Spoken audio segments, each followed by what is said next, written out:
Hello dear friends, तो मैं हूं आरती। संस्कृति आईएएस यूट्यूब चैनल पे आप सभी का स्वागत है। मैं हाजिर हूं एक नए विषय को लेकर के। आज हम बात करने वाले हैं कि क्या सच में पपीते की पत्तियों का अर्क खाने से आपकी प्लेटलेट्स बढ़ सकती हैं, क्योंकि इसका भारत में बहुत बड़े स्तर पर इस्तेमाल किया गया है। हालांकि WHO या अन्य किसी वैश्विक संस्थान ने इस पर अपनी मोहर नहीं लगाई है, लेकिन भारत में जब कोई डेंगू का शिकार होता है या फिर कीमोथेरेपी के दौरान उसकी प्लेटलेट्स गिरने लगती हैं तो लोग धड़ल्ले से इस्तेमाल करते हैं। अब देखो, ये आज का टॉपिक इंपॉर्टेंट क्यों है, क्योंकि कुछ समय पहले ही टाटा मेमोरियल ने एक रिसर्च प्रकाशित की। रिसर्च प्रकाशित करने का मतलब होता है उन्होंने लंबी चौड़ी पूरी प्रक्रिया पालन किया है, जहां पर क्लिनिकल ट्रायल होता है, उसके बाद ही रिसर्च आप प्रकाशित कर सकते हैं। लेकिन एक अंतर्राष्ट्रीय ग्रुप है जिसने ये दावा ठोका है कि जो रिसर्च प्रकाशित की गई है कि पपीते की पत्तियां खाने से बहुत सारे फायदे होते हैं, ये सच में सही नहीं है। और जिस तरीके से रिसर्च की गई है और क्लिनिकल ट्रायल किया गया, उसमें कुछ गलतियां हैं जो सुधारने की जरूरत है। और इसको लेकर के उन्होंने टाटा मेमोरियल से कुछ प्रश्न भी पूछे हैं जिनके जवाब दिए जा रहे हैं। तो आज हम ये पढ़ने वाले, क्या सच में पपीते की पत्तियां खाने से आपकी प्लेटलेट्स बढ़ सकती हैं, या फिर आपके कैंसर के इलाज में ये मददगार हो सकता है या नहीं। अगर आप में से कभी भी किसी ने पपीते की पत्तियां खा करके इलाज करने की कोशिश की है या अपने घर में किसी को खिलाया है और फायदा हुआ, तो प्लीज कमेंट बॉक्स में जरूर बताइएगा। देखो, आर्टिकल क्या है, पपीते के पत्ते का जूस लोग पी रहे हैं, प्लेटलेट्स बढ़ाई जा रही है। टाटा हॉस्पिटल मुंबई की ये जो स्टडी थी, उसी के बाद मामला फिर से चर्चा में आया है।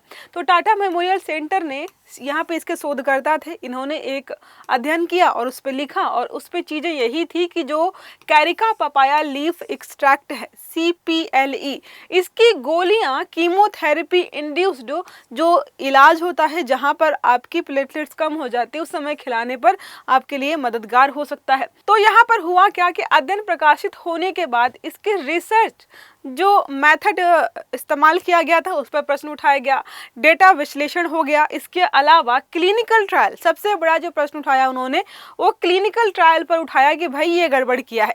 अब जर्नल ऑफ ग्लोबल ऑन्कोलॉजी ये है, इसने प्रश्न उठाया है। हालांकि प्रश्नों के जवाब दिए जा रहे हैं। अब समझते हैं हम यहाँ पर वन बाय वन कि थ्रोम्बोसाइटोपेनिया आखिरकार होता क्या है। तो इसमें आपकी बॉडी की जो प्लेटलेट्स होती हैं, रक्त प्लेटलेट्स होती हैं, वो कम होना शुरू हो जाती है, जिसके बाद अपनी बॉडी में आप रेड कलर के छोटे छोटे धब्बे टाइप का देखना शुरू कर देते हैं। सामान्यतः एक व्यक्ति के शरीर में 1.5 से लेकर के 4.5 लाख प्रति माइक्रोलीटर रक्त में पाया जाता है। इसका कार्य होता है रक्त का थक्का जमाना, रक्तस्राव रोकना या घाव भरने की प्रक्रिया में मदद करना। अब एक प्रश्न मैं यहाँ से पूछ लेती हूँ, कौन सी विटामिन होती है जिसकी कमी से आपका रक्त का थक्का जमना बंद हो जाता है। अब बात करते हैं, अगर ये कम हो जाए तो क्या होगा, अत्यधिक रक्तस्राव होगा। जब ब्लड क्लॉटिंग होगी ही नहीं तो बहता ही जाएगा खून। अतिरिक्त रक्तस्राव होगा तो अंदर कमी हो जाएगी खून की, ऑपरेशन में कमी आएगी, कठिनाई आएगी, और गंभीर मामलों में लोगों की मौत भी हो जाती है। तो ये सारी चीजें होती है।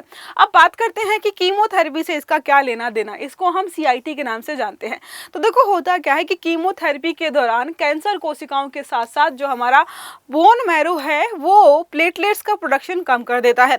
जब प्लेटलेट्स बनेंगी ही नहीं, इस वजह से लोगों की कीमोथेरेपी भी कुछ दिन तक रोक दी जाती है। तो इस प्रक्रिया को पूरी तरीके से चलाने के लिए लोगों को बोला जाता है कि भाई प्लेटलेट्स बढ़ाओ, और बढ़ाने के तरीकों में से एक तरीका होता है कि आप क्या करो, पपीते की पत्तियां खाओ। अब बात करते हैं पपीते की पत्तियों के बारे में या इससे बनी हुई दवाइयों के बारे में।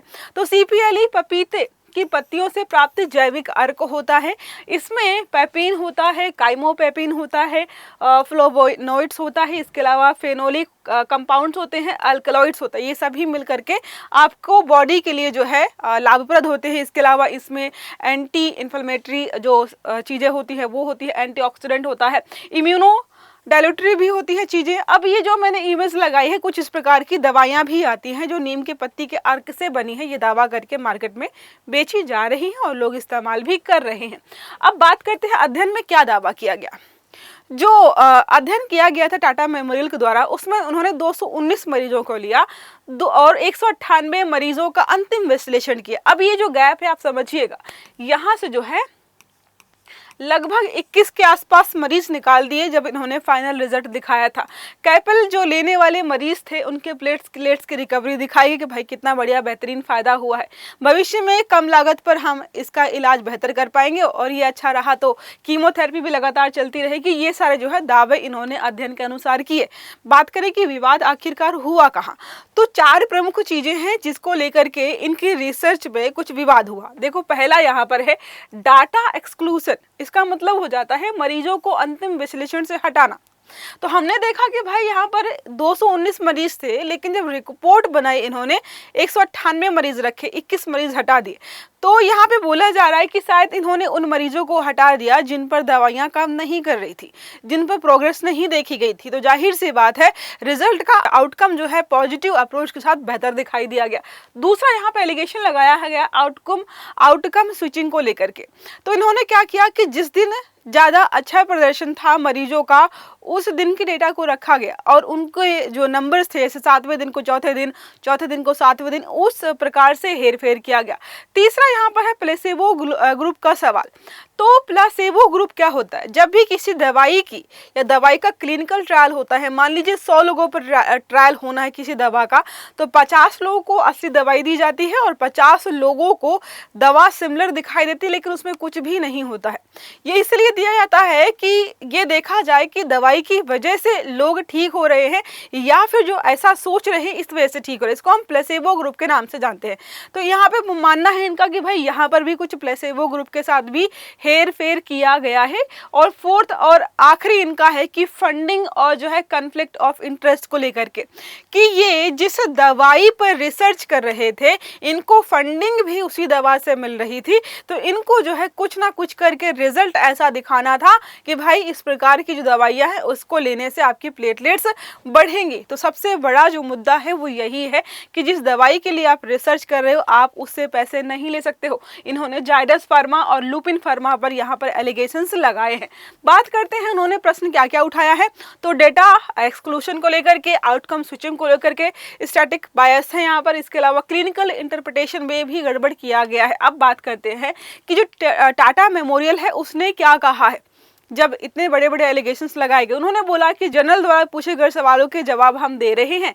चिकित्सकीय अनुभव में ये जो दवा है इससे लेने से लोगों को फायदा हुआ है, ये हमने देखा है। बाकी अभी जो अंतिम निष्कर्ष है वो जमा नहीं किया गया है। अब बात करते हैं जर्नल ने यहाँ पर क्या किया है। तो जर्नल ऑफ ग्लोबल ऑन्कोलॉजी ने रिसर्च पेपर पर एडिटोरियल एक्सप्रेशन ऑफ कंसर्न जारी किया है। इसका अर्थ होता है कि अध्ययन गलत घोषित नहीं हुआ है, अध्ययन वापस भी नहीं लिया गया है, केवल उसकी वैज्ञानिक के विश्वसनीयता की जांच। जैसा कि मैंने बताया कि पपीते के पत्ते खाने से प्लेटलेट्स बढ़ती हैं, ये अपने आप में सही है या नहीं है इसकी आपको वैज्ञानिक जांच करनी है। इसको गलत नहीं ठहराया गया, इसको नगण्य घोषित नहीं कर रहे हैं कि भाई इसको खाने से कुछ होता ही नहीं है, ऐसा कुछ भी नहीं बोला गया। उसी बात पर हम बात करते हैं क्लिनिकल ट्रायल। तो क्लिनिकल ट्रायल आखिरकार होता कैसे? आपने 1000 दफा सुना होगा कि भाई फला फला दवा उस पर क्लिनिकल ट्रायल चल रहा। तो बहुत सारे फेजेस होते हैं, उनको हम समझते हैं। देखो, पहले कोई दवा बनाई जाती है, दवा खोज ली गई है लेकिन खोजने से कुछ होगा नहीं, तो वो प्री क्लिनिकल रिसर्च होती है। प्रयोगशाला में और जानवरों पर पहले नंबर पर परीक्षण किया जाता है। दवा की सुरक्षा को लेकर के, संभावित प्रभाव क्या होंगे, इसकी विषाक्तता क्या है, इसको चेक करने के लिए। दूसरे स्तर पर आते हैं तो पहला होता है फेज 1। फेज 1 में 20 से 30 स्वस्थ स्वयं सेवकों या सीमित रोगियों पर परीक्षण किया जाता है। जिस दवा का परीक्षण कर रहे हैं तो 20 से 25 लोग उसी बीमारी से बीमार लोगों को लेकर के आते हैं और उस पर देखते हैं कि भाई दवा कितना काम कर रही है। ये होता है फेज 1।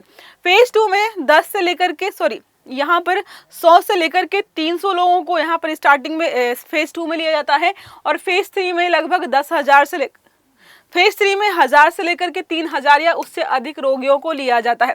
अब हो गया इसका पूरा कंप्लीट ट्रायल। इसके बाद क्या करेंगे? ड्रग अप्रूवल लिया जाएगा। जो भी नियामकीय संस्थाएं हैं, CDSCO हो गया, US FDA, EMA, ये जो है इसको अप्रूवल देती हैं।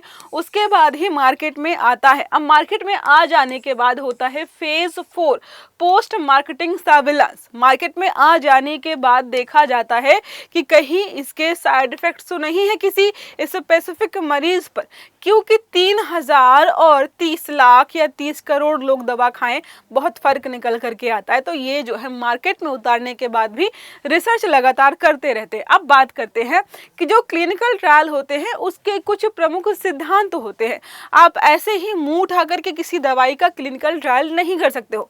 इसमें पहला होता है रैंडमराइजेशन। इसका मतलब है कि रैंडम होता है, कौन प्लेसिबो ग्रुप से है कौन नहीं है किसी को कोई जानकारी नहीं होती है, रैंडम तरीके से दवाइयों को बांटा जाता है। दूसरा है डबल ब्लाइंड डिजाइन, ना तो डॉक्टर को पता होता है और ना ही मरीज को पता होता है कि किसे प्लेसिबो वाली दवाई दी जा रही है और किसे सही दवाई दी जा रही है। प्लेसिबो दवाई समझ गए, ऐसी दवाई जो दवाई जैसे दिखती तो है लेकिन उसमें कोई भी कंपाउंड नहीं होते हैं, ठीक है। ये जो है बांटते समय ना डॉक्टर को पता होता है और ना ही मरीज को, मतलब मिला दी जाती है और दे दिया जाता है। नेक्स्ट हम बात करते हैं प्लेसिबो कंट्रोल। तो उपचार समूह की तुलना प्लेसिबो समूह से की जाती है ताकि दवा के वास्तविक प्रभाव का मूल्यांकन किया जाए।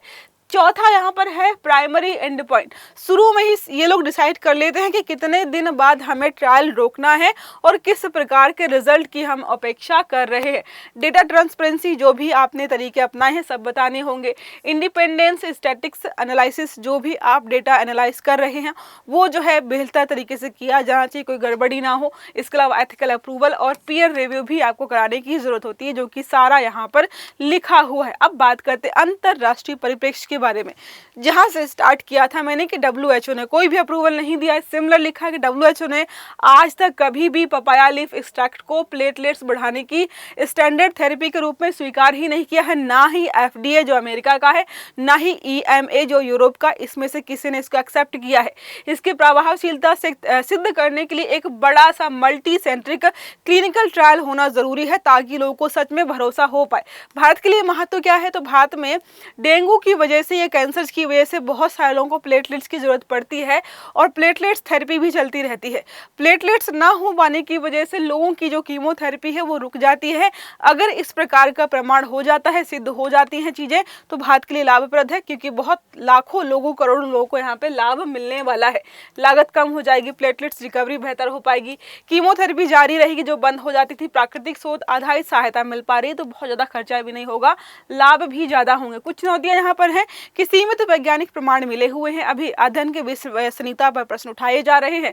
आउटकम स्विचिंग और जो है स्टैटिकल बायसनेस यहाँ पर देखी गई है कि कुछ गड़बड़ किया गया है। शायद दवाइयों को प्रमोट करने के लिए चीजों को ऐसे दिखाया गया है कि पपीते की पत्तियों के अर्क से बनी हुई दवाइयां खाइए आपको लाभ होगा, ये गलत तरीके हो सकते हैं। नेक्स्ट यहाँ पर है मल्टी सेंट्रिक ट्रायल होना जरूरी है, जो अभी नहीं हुआ है। स्टैंडर्ड डोज हो गया, लॉन्ग टर्म सेफ्टी, इसको लेकर के अभी कोई बात नहीं कही गई है। आगे की राह यही है कि डेटा को अच्छी तरीके से रखा जाए, टेस्ट कराए जाए, जो गड़बड़ी हुई है उसको ठीक किया जाए, जिसने रिसर्च प्रकाशित की उससे प्रश्न पूछ करके जवाब बेहतर तरीके से अगर दिए जाएं तो इस रिसर्च पर हम भरोसा करके भविष्य में बहुत सारे लाभ उठा सकते हैं। जैसे एक चीज मैंने आपको नहीं बताई, इन्होंने बताया कि पपीते की पत्तियों के अर्क से जो दवाइयाँ मिलेंगी आप वो खाइएगा तो आपको लाभ होगा, लेकिन कितने डोज में खानी है, दिन में कितनी दवाइयाँ खानी है और कब तक खानी है, लाभ कब तक होगा, इसके कोई साइड इफेक्ट्स तो नहीं है, इसको लेकर के कोई रिसर्च की नहीं गई है अभी तक, और वही सबसे बड़ी चिंता का विषय। एक प्रश्न है, निम्नलिखित कथनों पर विचार कीजिए। WHO ने पपाया लीफ एक्सट्रैक्ट को प्लेटलेट बढ़ाने की स्टैंडर्ड थेरेपी के रूप में स्वीकार किया है। दूसरा है FDA एवं EMA ने भी इसे मानक उपचार के रूप में अनुमोदित कर दिया है। तो सही आंसर आपको देना है कमेंट बॉक्स पे। आई होप ये आर्टिकल आपको समझ में आया होगा। अगर वीडियो अच्छा लगा तो लाइक करना है, चैनल को सब्सक्राइब करना है ताकि इस प्रकार के सभी आर्टिकल्स आपको समय पर मिलते हैं। तो अच्छे से पढ़िएगा। Have a good day. Thank you.